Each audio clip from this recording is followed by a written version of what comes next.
everybody. Let me just share my screen with the presentation. I hope everybody is seeing this. Okay, hello everyone. Thank you for joining the presentation from ABC Tech. My name is Goran Bosankić. I'm CEO of ABC Tech, and I will be talking today about the challenges of digital banking. Try to give you a little bit more of insider perspective from vendor point of view. And let me just start by saying a few words about the company. So ABC Tech Group, we're basically a primarily banking tech and software development company. We are present in 5 offices, basically in 4 countries. So we're present in Ljubljana, in Slovenia, in Bosnia, in Croatia, and we also have a presence on Kosovo here, in Pristina, in the city where this conference is taking place. And we are headquartered, owned by a company which is headquartered in Luxembourg, the center of financial industry. Basically, what we do, we have 3 main streams when it comes to the business diversity in our portfolio. One of them is just a second to move this. So one of them, which is primarily why we are today, is what we call a banking, digital, and advisory division, where we have a product for digital banking and for additional services that are related to financial industry. With our flagship product Leonis. Then we have a Leonis core and services. Basically, we are providers of end-to-end core banking system for banks, with many of international banking groups being our clients. And the third division is the offshore development, custom development division, which also focuses mainly on clients from the banking, fintech, insurtech industry, which is close to our core business and our main expertise, which is revolving all around banking and financial services. When it comes to our partners and clients, just a few mentioned here, names that are probably very known to you, like Raiffeisen Bank, Sberbank, etc. We have a vast portfolio of partners because we embrace the philosophy of composable banking, where we believe the future of banking will revolve around partnerships of different specialized providers for financial services. So we are, for example, Experian is one of the leading providers of credit scoring and anti-fraud solutions. We are partnering with Mambu, one of the strongest names when it comes to the fintech today. They are powering a digital bank N26, which is very known here in this region. Also, we are their partner for integration implementation, but also our digital banking solution that I mentioned before is part of their marketplace available to their clients. And some of the very well-known names that you see here, like IBM and Microsoft. And we have been recognized for a digital solution also by numerous international organizations. One of them, one of the most known, Finovate, where we were present last year with our digital banking on the stage, on the demo stage there.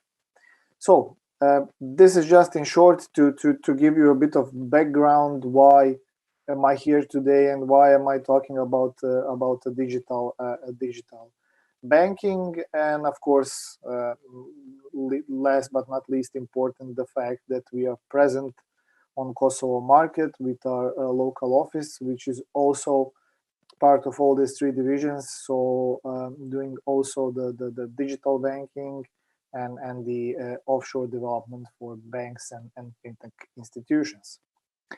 So these times that we are living in and the situation that's surrounding us, that's very well known. I guess most of the conferences are always having this as a main topic, is something that helped digital banking, to be honest, because it took the importance of digital channel to much higher level, actually to the expected level, but much sooner than it was, let's say, planned or expected because of everything that's happening today. A very fresh survey from MasterCard that was published a few weeks ago, from November, also the last month, shown some of the really incredible data that they've been focused on the UK, but nevertheless. So they surveyed citizens about usage of mobile apps, and the digital banking came above the social apps. I mean, that says everything about the popularity and about the rise of the digital channel. Again, mainly because it became today a main channel, not a supportive one, and we are very, very well aware of that fact. And the fact, like I said, that the process has been in major sped up by COVID situation.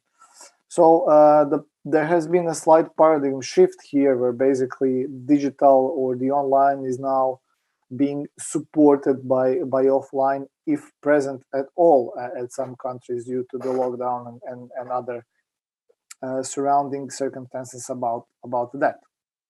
So importance of that has never been bigger, but luckily it's not a channel that has not been gaining traction and popularity in the past few years. So it's quite mature, enabling a seamless transition from offline to online, and people are more or less already very well used to it. Huge how to say accolades or huge amount of depth for that, it goes to the challenger banks, the famous Revolut and N26 and some other like Monzo in UK, etc. Who today, for example, Revolut and N26 as the challenger banks hold more than 15 million customers, which is a recent number from less than 2 months ago. And both not only retail, the physical persons, but also the SME, the business customers are gaining more and more traction on those digital only platforms, which by today have grown from providing basic services to enabling advanced value-added services on the market. So becoming on pair with the traditional incumbent banks when it comes to the full-rounded service.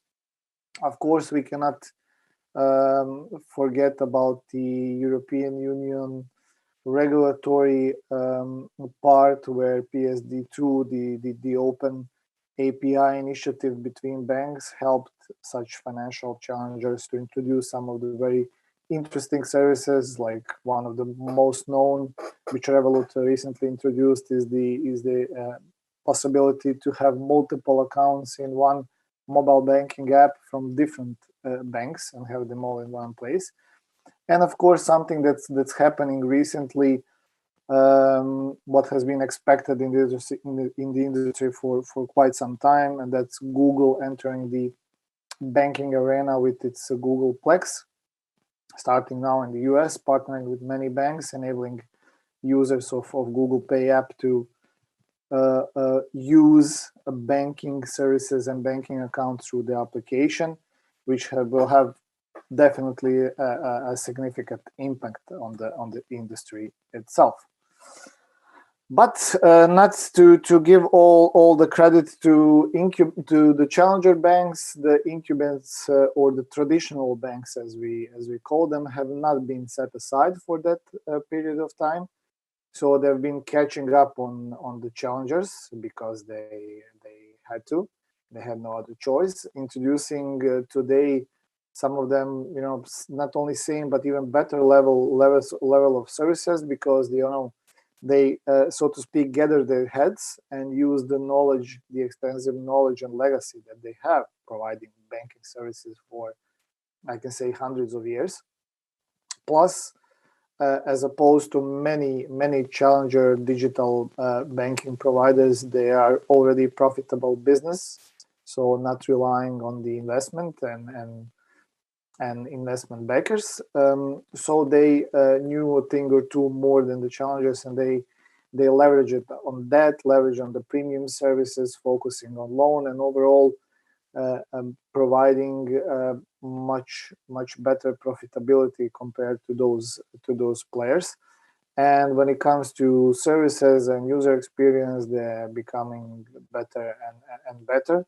I can say from the example from country where I'm talking from Croatia, we have several really interesting mobile digital channel initiatives from the traditional bank. The recent one coming from the Erste Group, their mobile banking called George, which is present in more than 5 countries, and it's competing side by side with Revolut here and other digital only challengers. So the one who are profiting from all this, of course, are the end users, because they are getting supreme service. So if you talk from the perspective of digital channel and digital banking, it's a word that everybody, you hear it several times a day probably, but what does it really mean? What are the key things that we actually can digitalize today and provide them as a pure digital service? One that is really that became really important in this time is the so-called digital onboarding, meaning that ability to get the customer to onboard it, to have it as your client, completely through several digital steps in the process, where no interaction on physical branch or point of sale is needed. And that's something that was in the focus even prior to this situation, but more than ever today, relying on providers of digital identity and having also challenges in terms of AML and know your customer procedures, because onboarding somebody digitally who will have access to banking services is not the same as when you have it in branch with all those paper documents and signing. So it has to be at least at the same level of security, and very often even more. As a addition to that, as a second part of that process is, of course, digital application for products and services. So as a bank, as a financial institution, today you don't have the luxury, unfortunately, to sell some products in a branch. So you have to use the digital channel to not only push them, which is the easier part, but also to conclude the agreement and to respect the entire process for such services. And this is something that digital channel enables easily, and one of the biggest advantages that you have through there, because you're already in the palm of or in front of the eyes of the customer, and you can target him very precisely, which leads to the other advantages, like the interaction and the overall digital management of the client, talking from the customer experience. And one of the most important, of course, for the customer, advantage of the availability 24/7. So they don't care about the branch, is it closed or open, it's always there, available for them, servicing them, providing them insight into their financial information.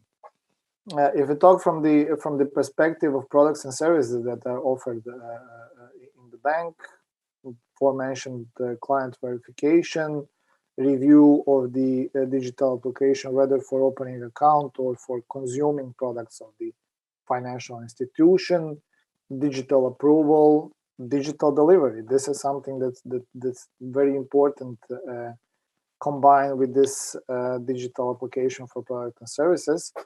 Plus, it's much easier to gather customer opinions and insights from the digital channel, because it takes a second or two when you can also segment the customers and target them with marketing campaigns much more precisely than you can do it through some standard and offline or physical location bound services.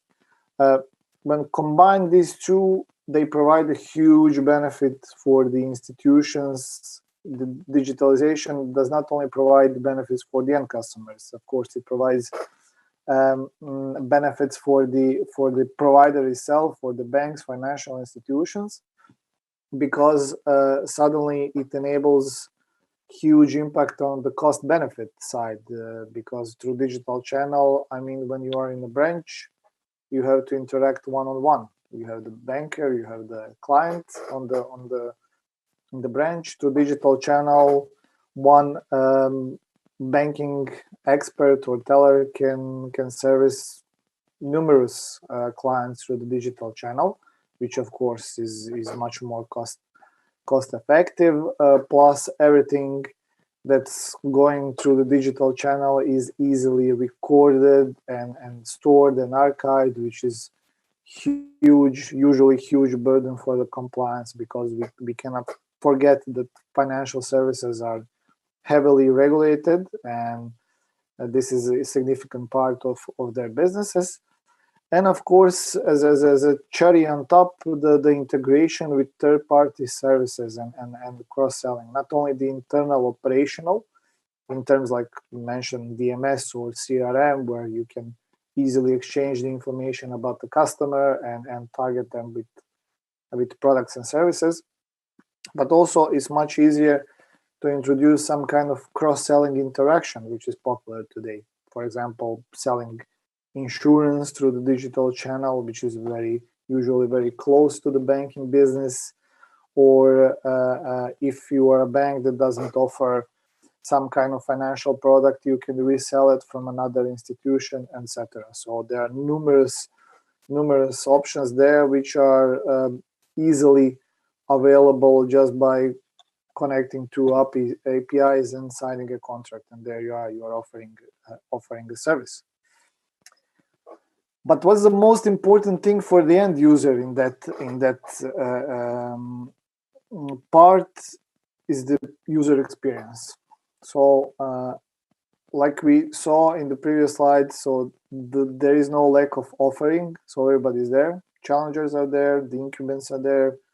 They are fighting for their share of the market, and all of them have very good, smart teams behind building those digital applications, and they're all fighting for the attention of the customer, because when it comes to the phone, they're all in the same position almost, because it doesn't matter if you have 1,000 branches, if they are marbled with gold-plated doors. When it comes to the phone, you all have the same starting point. And this is something where many fail. Well, it's not an easy task, regardless of if you are big or small. When it comes to our digital solution, we use the philosophy of less is more and clean design, and we engaged experts that are behind numerous banking applications in order to provide this superb customer experience. And still, I think there's always room for improvements, and this is why we are always interactively doing this with our customers, listening to their feedback. There is a quote here. Bain & Company, the advisor company, did the survey in September this year, where they interviewed CEOs of many, let's say, digital service company, not only fintech or banking, but everybody who relies primarily on providing services through digital channel. And 80% of CEOs of those companies degraded the experience from 1 to 5, where the highest mark was superior experience. 80% of CEOs said that they're sure they're providing the superior experience. And then they faced them with the interview with the customers of those companies. And customers, only 8% of customers agreed that they are getting the superior experience on that digital channel.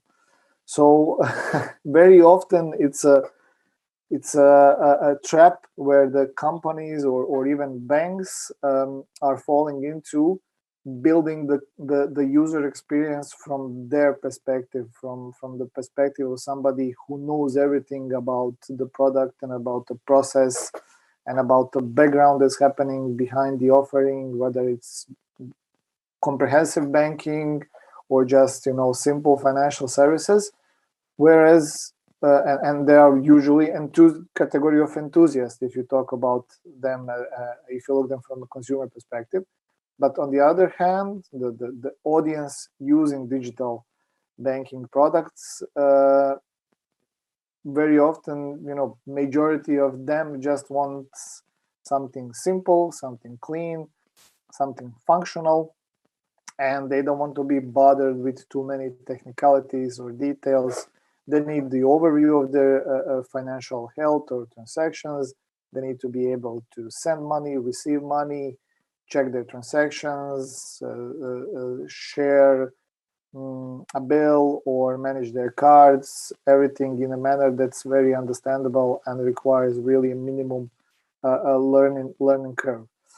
That's something where incumbents are, I have to admit, learning very, very fast from the challengers, which mastered this art, and they focused on area like onboarding, where they use short process and easy process, enabling customer to onboard in a matter of minutes, because they know, if they don't do it, they will lose the customer, and they constantly monitor what's happening on their products. They use the use it or lose it philosophy. Basically, if less than a certain percent of end users is not using some functionality or feature, they just remove it in the next update, because they want to enhance the customer experience.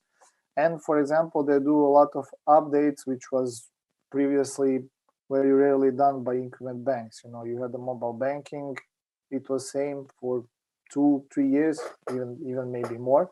That's something that changed with the challenger banks and the pioneers in digital. Of course, we encounter a lot of buzzwords today when it comes to digital channel. The aforementioned digital onboarding, artificial intelligence, personal finance managers, digital products. But what is the real truth behind it? How really are they used and applicable on real life? What challenges do we have? Digital onboarding is certainly one of the most important, one of the most widely spread there. Almost every application supports it, but it has the most challenges because it's prone to the regulation. It requires highest level of security, and it's not easy to be satisfied with some simple process. And this is where banks, depending from country to country, encounter really the biggest challenges. In European countries, for example, it requires video verification, which is followed by issuing a cloud certificate for identity, which must be provided by vendors who are certified on the level of European Union.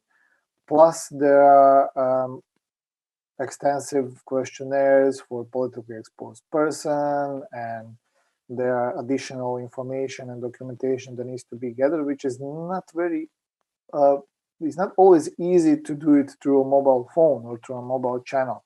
So a lot of focus has been done, and we have put a lot of attention in our application also on that process, making it as much as easier as possible for the end user. Because, like I said at the beginning, the playing field is leveled up between small and the big players on the market. So it's all about the phone and the user experience. So if you want to play equally with everybody, you need to have a supreme experience here. Because if I don't like your process, I will just download another app and try with them if they are much more simple. When it comes to digital products, this is also something that's a buzzword, and very often players on the market are bragging about it, but it's not such a simple thing to introduce.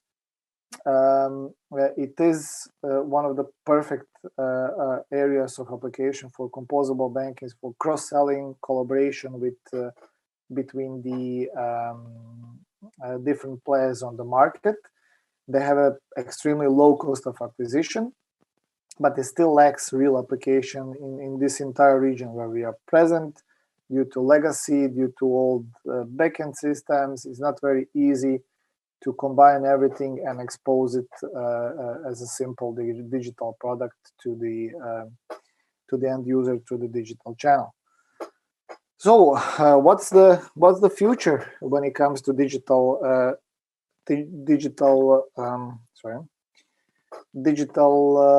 banking? So for sure, a stronger omnichannel focus, because it's not only about the mobile; it's also about the web. And for some application like SME, web is something that cannot be disregarded. And definitely all-in-one app approach with increased offering of value-added services and products in one application, in one system. So for example, even today, even our app combines both retail mobile banking and SME, meaning business mobile banking. So one person that's business owner and has its private account can use the same app. Plus, there are more and more mentioned services that are coming to the mobile application, like making payments, even accepting payments, creating invoices, etc. And this is we're going to see much more of that.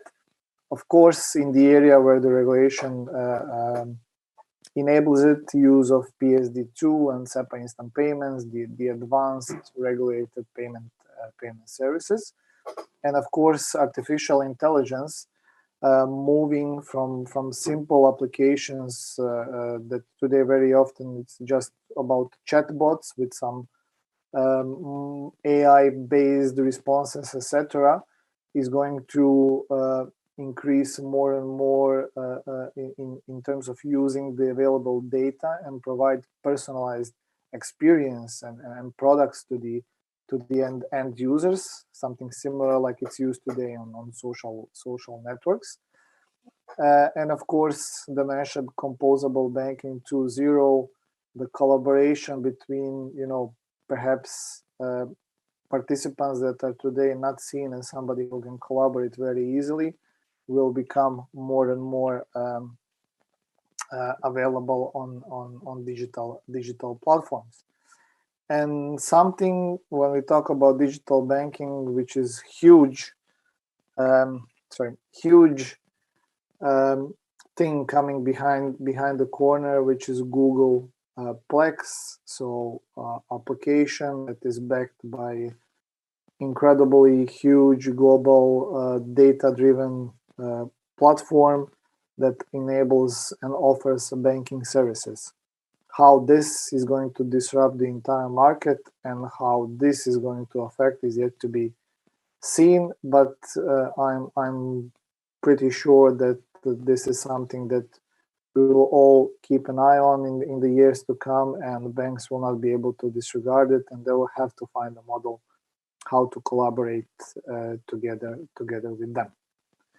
So I think my time is up. It's 30 minutes altogether. So if you have any questions, I'm very happy to